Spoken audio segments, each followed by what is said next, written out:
berhasil membuat muda-mudi di Indonesia untuk memaknai lebih dalam tentang apa itu mimpi. Hanya dengan satu kalimat, biarkan jarimu menempel 5 cm di depan keningmu dan berjalanlah sejauh mungkin. Namun sebelum itu, perkenalkan, saya Wildan Abariki, mahasiswa dari Prodi Pendidikan Bahasa Inggris, dengan buku yang akan saya review, 5 cm karya Doni Dirgantoro. Selamat menyaksikan.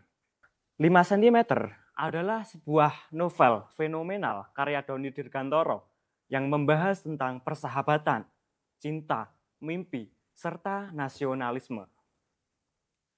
5 cm menceritakan tentang sebuah sahabat, sebuah lingkaran persahabatan yang terdiri dari 5 tokoh yang unik-unik. Yang pertama, ada Genta, si paling pemimpin. Lalu ada yang nomor 2, ada Zafran, si paling puitis. Zafran adalah Kahlil Gibrannya 5 cm. Lalu yang ketiga ada Arial. Arial adalah si paling atletis. Dia adalah atletnya 5 cm. Lalu yang keempat ada Riani, si paling cantik. Selain cantik, Riani juga pintar karena dia aktif di dalam berbagai organisasi.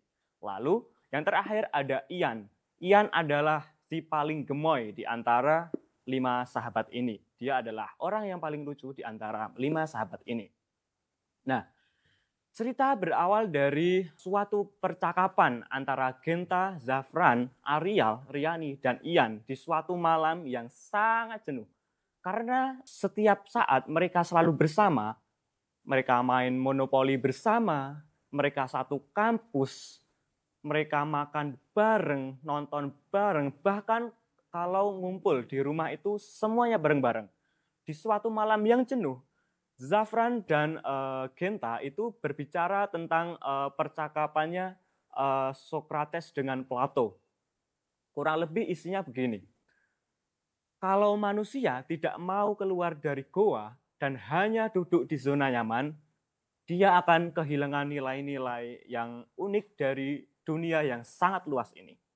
Nah, dari percakapan itu muncullah suatu ide dari Genta. Genta mengajak, gimana kalau kita keluar dari zona nyaman ini? Kita nggak boleh berkomunikasi selama 3 bulan. Nah, otomatis Riani, si cewek yang paling histeris lah ya, dia emosional banget. Riani adalah oposisi garis keras dari pernyataan Genta yang mengajak untuk hiatus bertemu selama 3 bulan ini. Namun, ketiga temannya, Zafran, Ian, serta Arial, malah menganggukkan kepala atas permintaan Genta ini. Karena menurut mereka, kita nggak akan menemukan makna dalam hidup kalau kita terus terjebak di dalam zona nyaman. Oleh karena itu, di malam itu, mereka berlima berpelukan dengan Riani yang sesenggukan. Riani yang menggepuk-gepuk kepala Genta karena menganggap Genta jahat karena menemukan ide begitu uniknya. Cerita bersambung sampai 3 bulan berikutnya. Setelah mereka melakukan kebiasaannya, kesibukannya sendiri-sendiri, mereka melanjutkan mimpinya masing-masing. Riani dengan organisasinya, Ian dengan Manchester United dan PS5-nya, serta dengan skripsinya yang nggak selesai-selesai. Lalu Genta dengan proyeknya yang seabrek, Arial dengan atletisnya dan ajang pencarian jodohnya, dan Zafran dengan puisi Kahlil Gibrannya. Nah, suatu hari setelah 3 bulan tidak bertemu, mereka bertemu di suatu stasiun untuk menuju satu puncak mimpi, yaitu Mahameru. Di suatu perjalanan, mereka sangat senang karena berhasil bertemu satu sama lain setelah 3 bulan tidak bertemu. Di Ranukumbolo, mereka terkejap, terpesona atas keindahan alam Indonesia. Di Ranupani, mereka juga terkesiap atas keindahan Indonesia. Lalu di sepanjang perjalanan, mereka juga ketawa-ketiwi atas cerita-cerita selama 3 bulan tidak bertemu.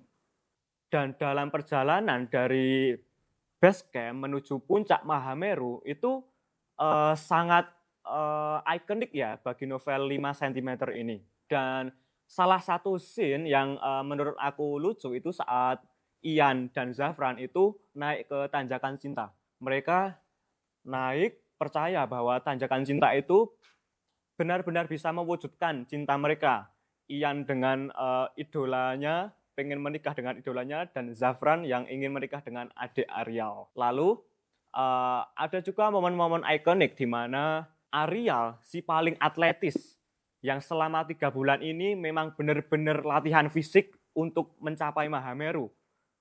Yang ternyata Ariel yang atletis pun, yang terlatih secara otot pun, ternyata bisa di suatu base camp di pos 3 itu dia kelelahan sampai hampir hipotermia.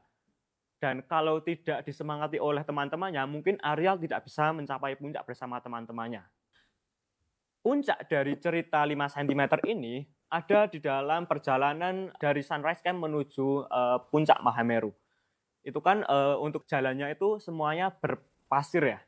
Nah, di situ mereka kesusahan payah karena mereka maju 1 langkah itu mundur setengah langkah. Dan salah satu scene-nya itu Ian ketika kesusahan untuk naik gunung, dia malah kejatuhan batu besar mengenai pelipisnya dan dia tidak sadarkan diri selama beberapa menit. Teman-temannya tuh kan panik tuh. Lalu menghampiri Ian, dia memeluk tubuh gemoy Ian dan menangisi Ian.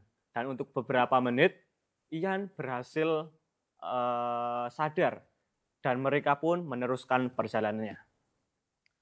Finally, akhirnya mereka berhasil mencapai puncak Mahameru dan menyanyikan lagu Indonesia Raya secara bersama-sama.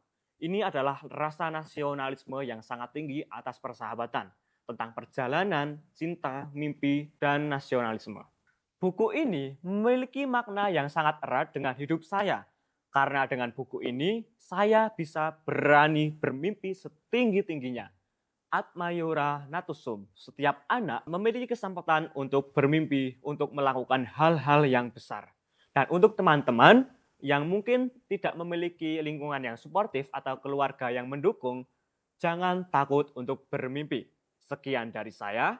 Jika teman-teman mau membaca buku 5 cm, teman-teman bisa meminjamnya di Perpustakaan Universitas Tidar atau di versi digitalnya di iUntidar.